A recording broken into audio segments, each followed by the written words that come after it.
Oke, pagi-pagi semangat pagi semua. Salam trading tenang senang. Kembali dengan Nofri Simanjuntak di sini.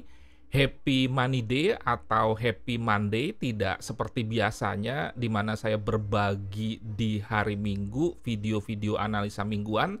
Kali ini di hari Senin karena banyak permintaan Japri ke saya untuk membahas mengenai GBP/JPY dan juga Nasdaq. Sebetulnya GBP/JPY dan Nasdaq dulu beberapa kali saya share analisanya, tetapi memang tidak sesering Gold, EU, GU, dan juga UJ. Saat ini saya online dari FX Gold Coffee Shop dengan konsep drink coffee make money, tempat berkumpulnya trader bukan saja forex gold tapi juga kripto, saham, dan indeks. Saya sedang menunggu siswa yang mau private dari mulai jam 9 sampai jam 5 sore 2 hari berturut-turut, tetapi karena sempat salah makan katanya telat menjadi jam 11. Daripada kosong, saya mengisi waktu dengan membuat dan berbagi video ini. Sebelum kita masuk trading plan mingguan Nasdaq, perlu Anda ketahui dulu beberapa hal. Yang pertama bahwa Nasdaq itu based on saham ya, karena Nasdaq itu indeks dari saham.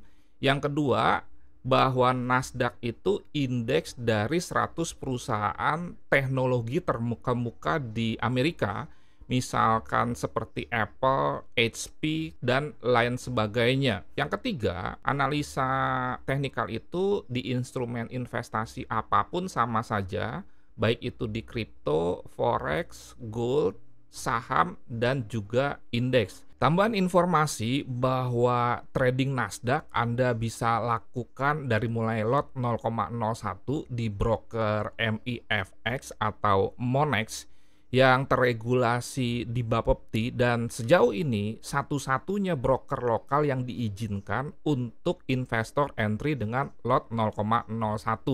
Kalau Anda misalkan ingin trading Nasdaq dan membuka akun di Monex, silahkan Japri saya 0811992989.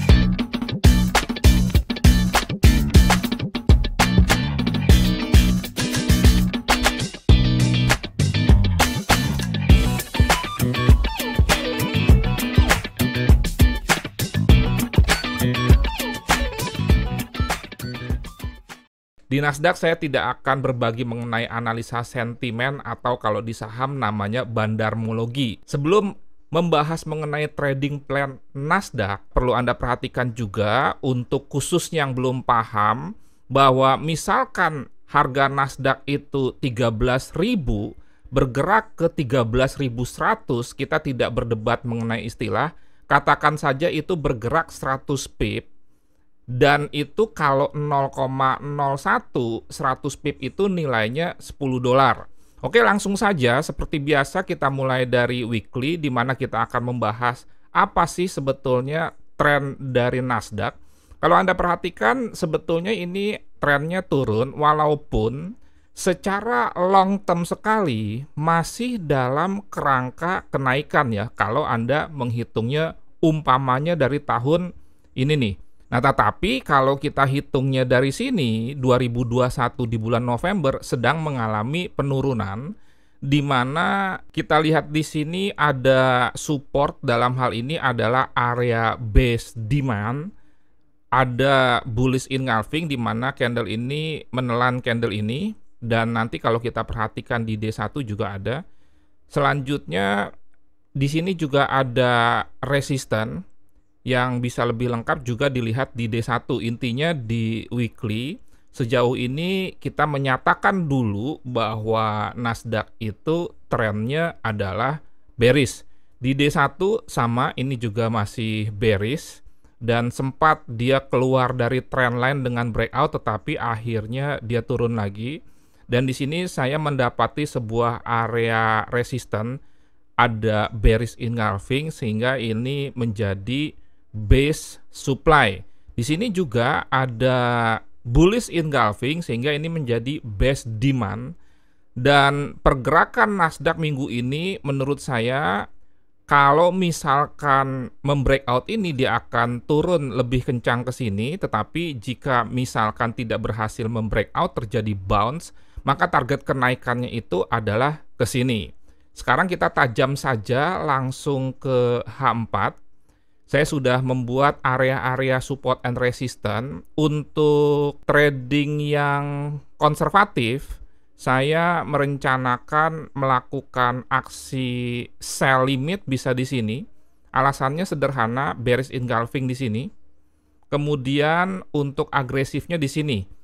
Ini sell limit konservatifnya di 13.100, SL-nya kira-kira di sini. Itu sekitar 13.200 alias 100 pip. Jadi kalau 0,01 itu $10, kalau 0,1 itu $100. Ini bisa dibuat nanti perbandingannya dengan fungsi ini. Nah ini ya. Kita isi inputnya 13.100. Kemudian SL-nya sekitar 13.200. TP-nya nanti kita perhatikan dulu. Nah, ini sekitar 100 pip. Apapun istilahnya jangan memperdebatkan istilah. Yang penting di sini asumsinya kalau harga entry 13.100, untuk sell kita meletakkan SL di 13.200, berarti itu minus 100 pip risk-nya, alias $10 per 0,01, $100 per 0,1. Nah, TP-nya boleh juga di sini sekitar low dari ini 12.868. Kita double klik lagi, kita isi.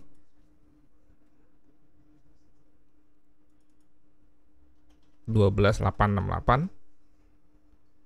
Oke, kira-kira seperti itu ya. Jadi ini RR-nya cukup bagus, 1:2 ya. Lebih ya, 1:2. Karena ini 100 pip, ini 230 pip.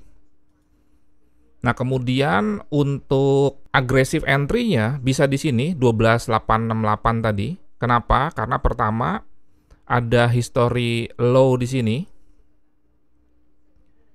Kemudian juga kalau kita tarik ke kiri, ini ada history high, sehingga ini bisa saja membentuk area flip namanya. Dan di sini juga ada trend line, sebetulnya ini di D1 yang saya tarik di sini. Memang terjadi breakout ke bawah, sehingga ini menjadi resisten yang bisa dikombinasikan dengan area ini ya. Selanjutnya untuk yang lebih agresif lagi di 12.592. Alasannya karena ini ada bearish engulfing atau juga tree inside down, walaupun tidak sempurna karena ini bukan long bullish atau marubozu, tapi tidak apa-apa karena namanya market dalam prakteknya tidak seindah teori ya. Nah, untuk di sini misalkan kita letakkan sell 12.592, itu SL-nya sekitar 50 sampai 100 pip. Ini juga untuk di sini TP-nya bisa di sini. Untuk yang agresif ini TP-nya bisa di sini. Saya rasa cukup jelas. Ini juga bisa Anda tambahkan dengan Fibonacci pada wave terakhir di H4. Misalkan Anda tarik dari sini untuk menambah bobot kekuatan support and resistance. Anda bisa gabungkan beberapa metode menentukan support and resistance sehingga ditemukan area di mana dengan menggunakan beberapa metode support and resistance ditemukan level atau area yang sama. Kalau kita perhatikan di sini 50%-nya berada di area ini yang merupakan agresif entry kita yang pertama, ini agresif kedua, ini konservatif.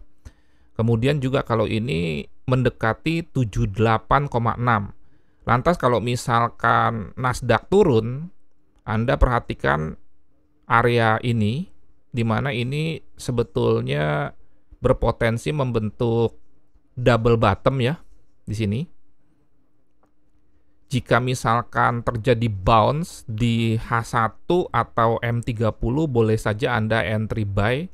Itu namanya memanfaatkan koreksi, karena kan memang tadi sudah kita lihat di weekly, daily, dan H4, tren Nasdaq itu masih turun. Tetapi jika misalkan closing candle-nya membreakout level ini, maka ada potensi penurunan selanjutnya itu ke area ini. Ini ada history low, ini ada history low, di sini juga ada bullish engulfing, sehingga ini kita bisa jadikan sebagai sebuah area support ya. Dan kalau misalkan breakout closing candle di bawah ini, Anda bisa menjadikan area ini yang tadinya support menjadi resisten baru, sehingga kalau dia naik, maka Anda bisa sell di sini. Di sini saya gambarkan juga mappingnya, jadi kira-kira seperti ini.